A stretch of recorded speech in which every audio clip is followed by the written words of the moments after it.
7 ऐसे अद्भुत योद्धा जिन्हें मृत्यु कभी छू भी नहीं सकती। आखिर कौन है ये चिरंजीवी? इनके चिरंजीवी होने के पीछे कौन सा रहस्य है? क्या वो अभी भी जिंदा हैं? और आखिर कहाँ रहते हैं ये 7 चिरंजीवी? पहले कौन है 7 चिरंजीवी ये जानते हैं। इसके बाद इस कलयुग में वो कहाँ पर हैं? इस रहस्य से पर्दा उठाने की हम कोशिश करेंगे, इसलिए इस डॉक्यूमेंट्री में अंत तक जरूर बने रहिएगा। नंबर 1, भगवान परशुराम।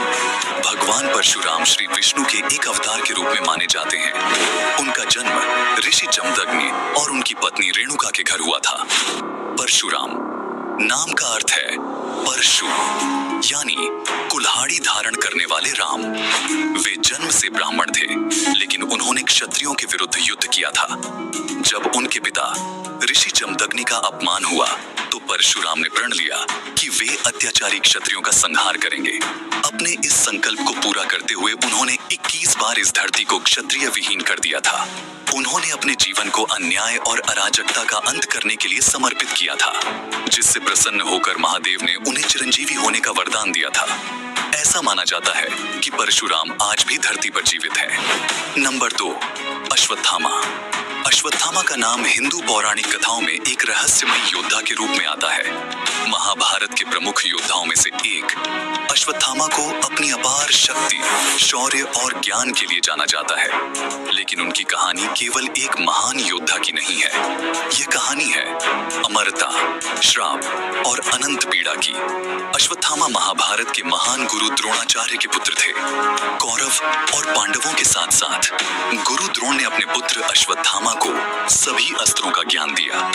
द्रोण ने अश्वत्थामा को नारायणास्त्र का भी ज्ञान दिया था, जिसका प्रयोग उन्होंने अपने सबसे प्रिय शिष्य अर्जुन को भी नहीं सिखाया था। उनके माथे पर एक दिव्य मणि थी, जो उन्हें अद्वितीय शक्ति और रोगों से रक्षा प्रदान करती थी। अश्वत्थामा को भगवान शिव का भक्त माना जाता है और उन्होंने कठोर तप करके शिव जी का आशीर्वाद पाया, जिससे उनकी ताकत और बढ़ गई। कुरुक्षेत्र के युद्ध में वे कौरवों के पक्ष में लड़े और उनकी वीरता और शक्ति युद्ध के दौरान कई बार सामने आई। कुरुक्षेत्र में जब पांडवों ने छल से द्रोणाचार्य का वध कर दिया, तब अश्वत्थामा में प्रतिशोध की आग भड़क उठी। पांडवों का नाश करने के लिए उन्होंने नारायणास्त्र का प्रयोग किया, जिसे किसी भी तरह रोका नहीं जा सकता था। जब अश्वत्थामा ने इस अस्त्र का प्रयोग किया तो कुरुक्षेत्र में पांडवों की सेना में हाहाकार मच गया। नारायणास्त्र भगवान विष्णु का दिव्य अस्त्र था। इस अस्त्र के सामने जो आता था वह भस्म हो जाता था। इस अस्त्र को काटने की जितनी कोशिश की जाती थी, ये अस्त्र उतना ही तीव्र हो जाता था। नारायणास्त्र को रोकने का एकमात्र तरीका था कि उसके सामने आत्मसमर्पण कर दिया जाए, यानी कोई हथियार न उठाए और शांत हो जाए। अश्वत्थामा के नारायणास्त्र से बचने के लिए श्री कृष्ण ने पांडवों को सलाह दी कि वे और उनकी सेना सभी हथियार छोड़कर शांत खड़े हो जाएं और अस्त्र के सामने आत्मसमर्पण करें। श्री कृष्ण के कहे अनुसार जिन्होंने हथियार छोड़ दिए और शांत खड़े हो गए, वे सुरक्षित रहे। लेकिन जो योद्धा डर और गुस्से में आकर नारायणास्त्र का सामना करने लगे, वे अस्त्र की तीव्र अग्नि में जल गए। इस तरह श्री कृष्ण की सूझबूझ और सलाह से पांडवों और उनकी सेना ने नारायणास्त्र के प्रचंड प्रभाव से बचने में सफलता पाई। युद्ध के अंतिम दिन दुर्योधन की मृत्यु के बाद अश्वत्थामा ने पांडवों से बदला लेने की ठानी। रात के समय अश्वत्थामा ने पांडवों के शिविर में घुसकर पांडवों के सभी पुत्रों का वध कर दिया। यह कार्य धर्म के विपरीत था, क्योंकि उसने निहत्थे सोए हुए योद्धाओं पर वार करके उनका वध किया। इसके बाद पांडवों पर उसने ब्रह्मास्त्र का प्रयोग किया। उस ब्रह्मास्त्र को काटने के लिए अर्जुन ने भी ब्रह्मास्त्र छोड़ा। अगर दोनों ब्रह्मास्त्र आपस में टकराता तो इससे पूरी पृथ्वी का विनाश हो जाता। इसलिए भगवान श्री कृष्ण के कहने पर अर्जुन ने अपने चलाए हुए ब्रह्मास्त्र को वापस ले लिया। अश्वत्थामा ब्रह्मास्त्र चलाना तो जानते थे, लेकिन उन्हें इसको वापस लेना नहीं आता था। इसीलिए अश्वत्थामा ने तब उस अस्त्र को अभिमन्यु की पत्नी उत्तरा के गर्भ की ओर भेज दिया। वो पांडवों के वंश का विनाश करना चाहता था। भगवान श्री कृष्ण ने जब देखा कि ब्रह्मास्त्र का प्रभाव उत्तरा के गर्भ में पल रहे बच्चे पर पड़ने वाला है, तो उन्होंने अपने दिव्य शक्तियों से उस बच्चे की रक्षा की। श्री कृष्ण ने बालक को जीवन दान दिया और अश्वत्थामा को श्राप दिया कि वह युगों युगों तक भटकता रहेगा। उसे न तो मृत्यु मिलेगी और न ही उसकी पीड़ा समाप्त होगी। उनके माथे की मणि को भी श्री कृष्ण ने निकाल लिया। इस श्राप के कारण ही अश्वत्थामा आज भी जीवित हैं। लोगों का मानना है कि वे हिमालय के घने जंगलों, वनों और गुफाओं में निवास करते हैं। उनके बारे में कई कहानियां सुनी जाती हैं, जिनमें दावा किया गया है कि लोगों ने अश्वत्थामा को देखा है। कुछ लोग मानते हैं कि वे मध्य प्रदेश के जंगलों में या फिर उत्तराखंड के हिमालयी क्षेत्र में विचरण करते हैं। कई साधु और तपस्वी ने अश्वत्थामा को गंगा के किनारे किसी सुनसान जगहों पर देखा है। कहा जाता है कि उनकी पीड़ा और घाव अब भी वैसे ही हैं, जैसे उन्हें श्री कृष्ण से श्राप मिला था। जो साधु हिमालय में तपस्या करते हैं, उन्होंने भी एक लंबे, बलशाली व्यक्ति को देखा है, जिसका शरीर घावों से भरा हुआ है और जिससे दुर्गंध आती है। जब उन्होंने उस व्यक्ति से पूछा कि वह कौन है, तो उसने खुद को अश्वत्थामा बताया और बताया कि वह अपने पापों के कारण श्रापित होकर भटक रहा है। मध्य प्रदेश के बुरहानपुर जिले के असीरगढ़ किले में स्थित एक प्राचीन शिव मंदिर में अश्वत्थामा आज भी दर्शन देने आते हैं।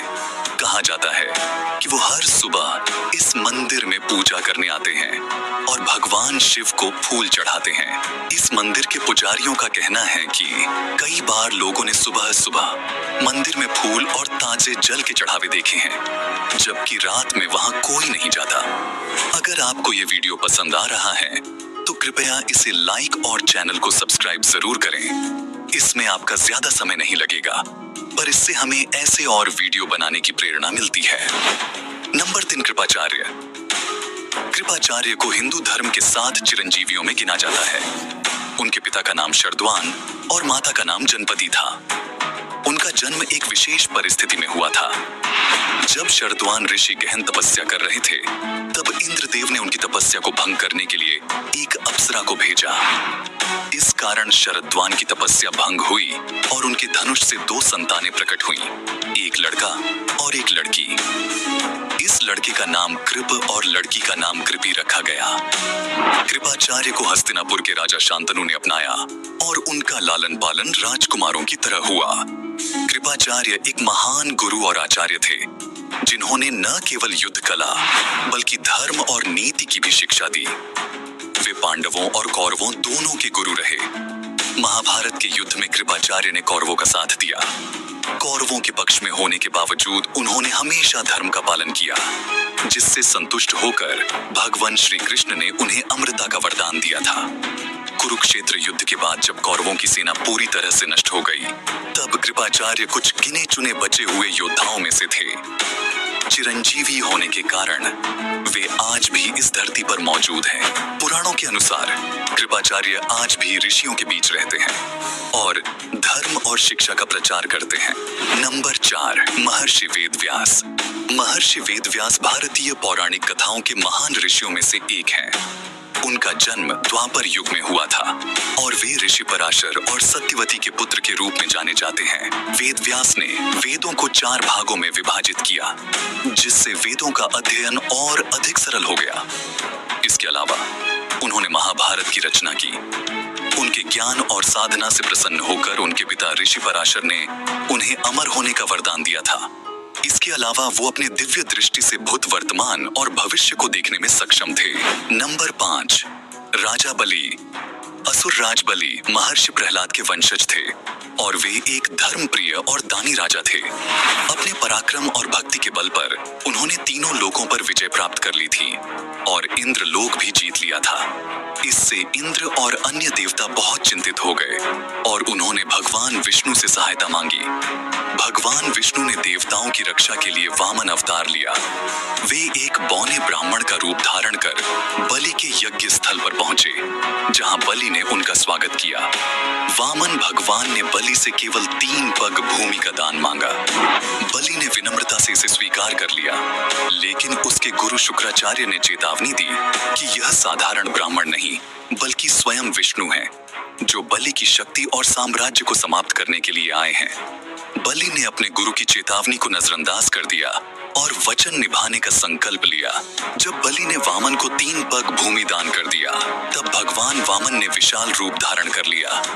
उन्होंने पहले पग में संपूर्ण पृथ्वी को नाप लिया, दूसरे पग में स्वर्ग लोक को नाप लिया।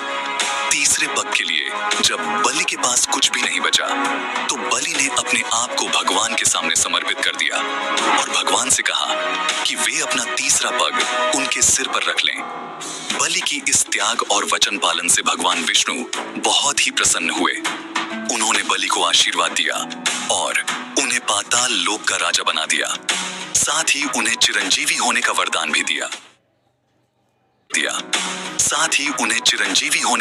भी दिया। नंबर 6, विभीषण। विभीषण रावण के छोटे भाई थे, लेकिन उन्होंने अपने भाई के अन्याय के खिलाफ खड़े होकर सच्चाई का मार्ग चुना। जब रावण ने सीता जी का अपहरण किया, तब विभीषण ने उसे समझाने की कोशिश की, लेकिन रावण ने उनकी बात नहीं मानी। विभीषण ने यह समझा कि रावण का रास्ता गलत है और उन्होंने राम जी का साथ देने का निर्णय लिया। उनकी भक्ति और सत्य के प्रति निष्ठा ने राम जी का विश्वास जीत लिया। विभीषण ने राम जी को लंका की कमजोरियों और रावण की योजनाओं के बारे में महत्वपूर्ण जानकारी दी, जिससे श्री राम को युद्ध में जीत हासिल करने में मदद मिली। जब युद्ध खत्म हुआ और रावण का वध हुआ, तब भगवान राम ने विभीषण की निष्ठा और भक्ति को देखकर उन्हें लंका का नया राजा नियुक्त किया।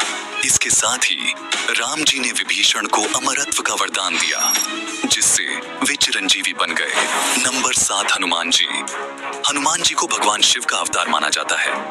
वो इतने शक्तिशाली थे कि वो अकेले ही रामायण का युद्ध समाप्त कर सकते थे। न जाने कितने शक्तिशाली राक्षसों को उन्होंने अकेले ही मौत के घाट उतार दिया था।